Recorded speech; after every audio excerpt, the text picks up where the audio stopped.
them by the hand and take this slowly. Let's just dive right in. And if you could really quickly give us an overview of your involvement with what this whole space program subject has been in your life. Okay.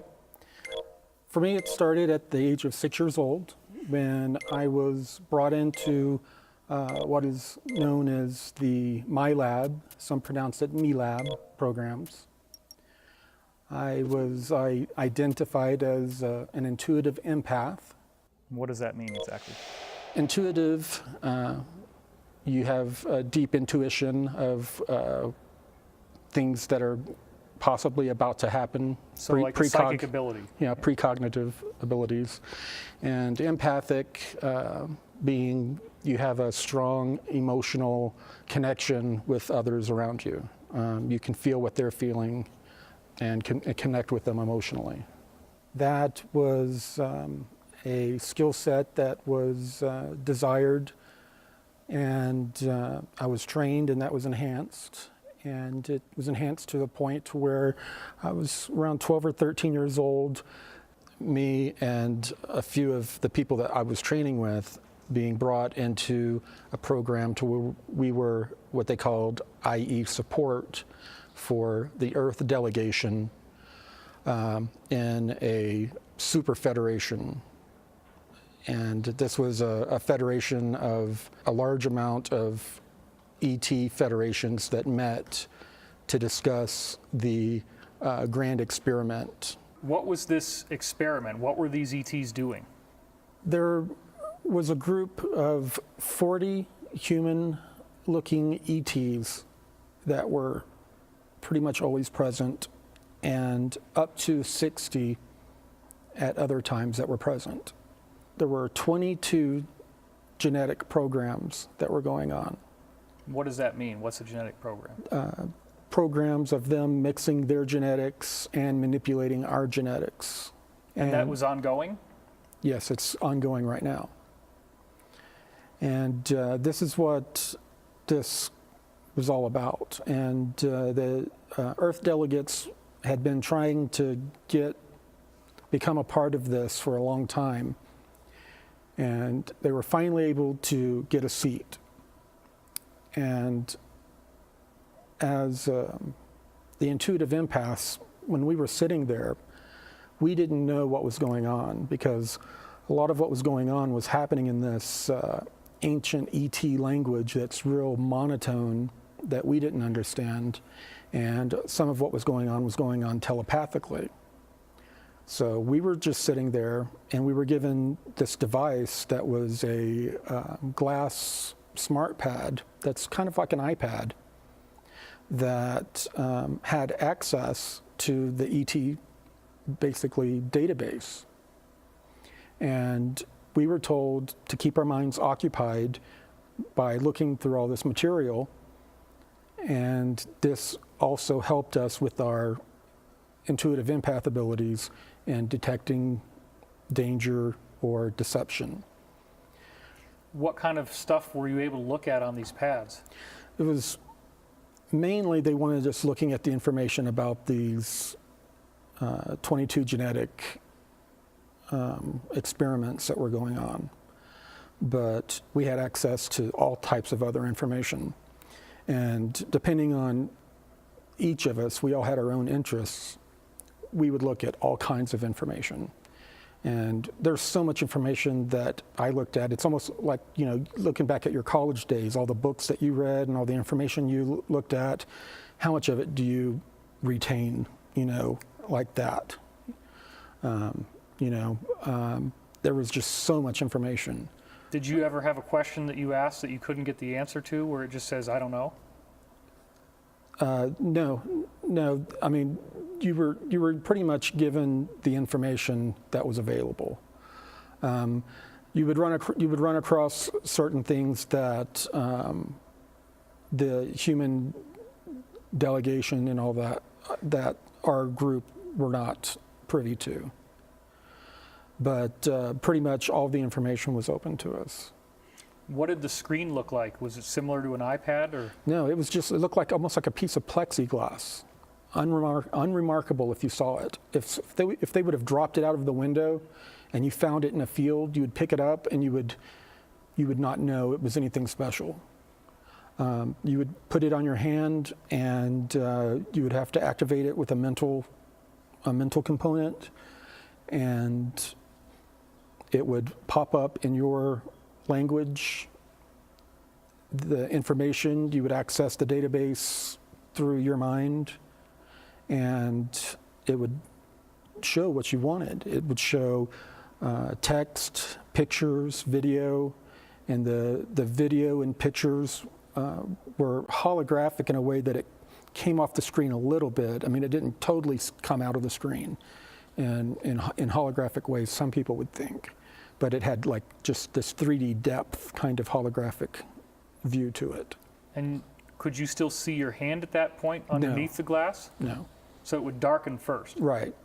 It would totally go opaque or black or whatever before it started to produce images or text. Did they have any buffers or security firewalls? If you ask certain questions, it tells you it's unauthorized or anything like that? Well, like I said, very, very seldom did you get a screen that was all blue or something that showed that you couldn't get to. But pretty much everything was open. And we had these same devices on the research vessel that gave us access to our own databases. So this is a prevalent technology once you get out into the space program? Yes, and they have much larger screens that they use for conferences and demonstrations. Well, obviously you encountered so much information on these pads. Was there any information that jumped out at you as being really significant? That really like shocked you, even from what you had already learned by that point? It was really interesting that the information was presented almost as if, going back to the college analogy, there were 22 term papers competing with each other, and each of these genetic experiment programs were presenting their information in that manner. They were somewhat competing with each other. They weren't all kind of hand in glove working together. Did this involve these human-looking extraterrestrials? Yes. Splicing their DNA with ours, that kind of thing? Yes. And manipulating our DNA. There was also a spiritual component. They are very much involved in a part of the experiment. It's not just them experimenting on us. They're a part of this grand experiment too. Did they have a goal? Why are they doing this? Why do they care? That I do not know. I don't know if they're doing it just because they can, if they're trying to create some sort of super being, but a lot of it didn't, why would they try to create, mix all of their best genetics together and then manipulate us in our civilization to keep us down? How long do you think this program has been in action for? Of the 22 different programs, they've been going on for different lengths of time, but the genetic manipulation of what we are has been going back at least 250,000 years. Wow. But these programs they vary in their length from 5,000 going. They're all different lengths of time. This doesn't sound like something that our secret Earth government or elected government would want these folks to be doing. Could we stop them? I don't think so. I mean, this is something that we've just recently been able to beg to get a seat at their table, to be a part of the discussion. So would these be negative-oriented extraterrestrials? or more neutral? Not really the benevolent type? It depends on your point of view. It's all amount of it's perspective. It's hard to say this group is positive, this group is negative out of all those groups, because they see what they're doing as a positive thing.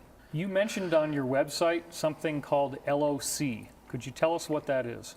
The Lunar Operation Command is a facility on the backside of the moon that is a kind of a diplomatic, neutral facility that all the different space programs have access to and use.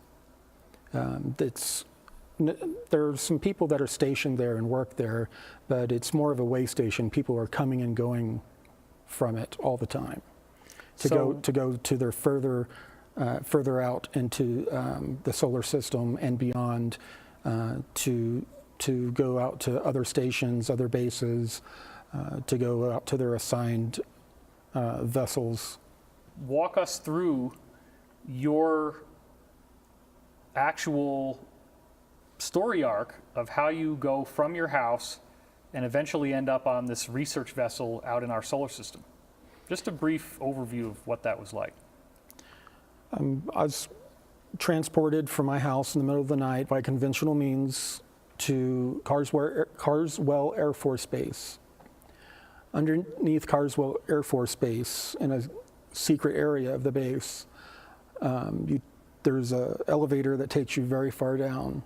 And many people know about the tram system that runs underneath the United States. I've heard insiders call it a sub-shuttle. Yeah, it's a shuttle system. It's like a monorail going through a tube, and it's like a maglev and also in a vacuum tube.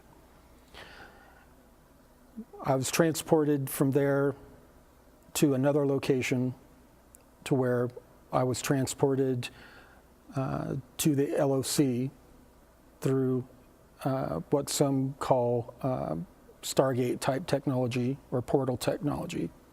Okay. I ended up at the LOC, or Lunar Operation Command, and I was then put onto this manta-looking craft. Like a stingray shape? Yeah, like a stingray or manta ray looking craft, and with a bunch of other people. And then we were transported from the moon further out into the solar system. So there was some sort of hangar at the Lunar Operations Command? Yes, there's a series of hangars. This was the larger hangar. Okay. And how big is this manta craft for conventional measurements? About 600 people could fly in it. Wow. So it's pretty large. Yeah. It flew us to our destination. How long were you at the LOC before you boarded the manta craft? It wasn't long at all. That's where I signed papers, even though I was too young to legally sign legal papers. And it was explained to me that I was doing a 20-year commitment. They called it the 20 and back.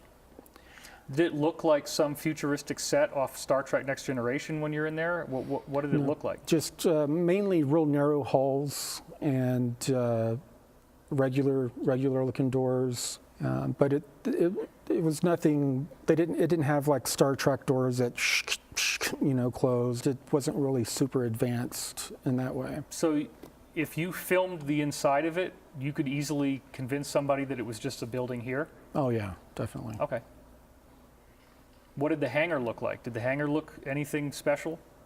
The hangar looked very, very much like a naval facility. Okay. Like a mixture of a naval submarine and aircraft hangar facility. Once you got inside the Manta, how long were you flying for? Maybe 30, 40 minutes. Okay. And what was the next thing that happened? Next thing that happened was that I got to see the research vessel that I was going to be assigned to for the first time. How long were you on this space vessel for? I was assigned to the research vessel for 6 years. And you said that the whole term of service was 20 years? Yes. Is there a reason why they only kept you on the research vessel for 6 years? The intuitive empath skill set was needed in other programs, so I was moved through multiple programs for the remainder of the 20 years. Could you give us an example of one of these programs? One example would be the intruder intercept and interrogation program. What defines an intruder? Someone that's coming into the solar system or into the Earth's atmosphere uninvited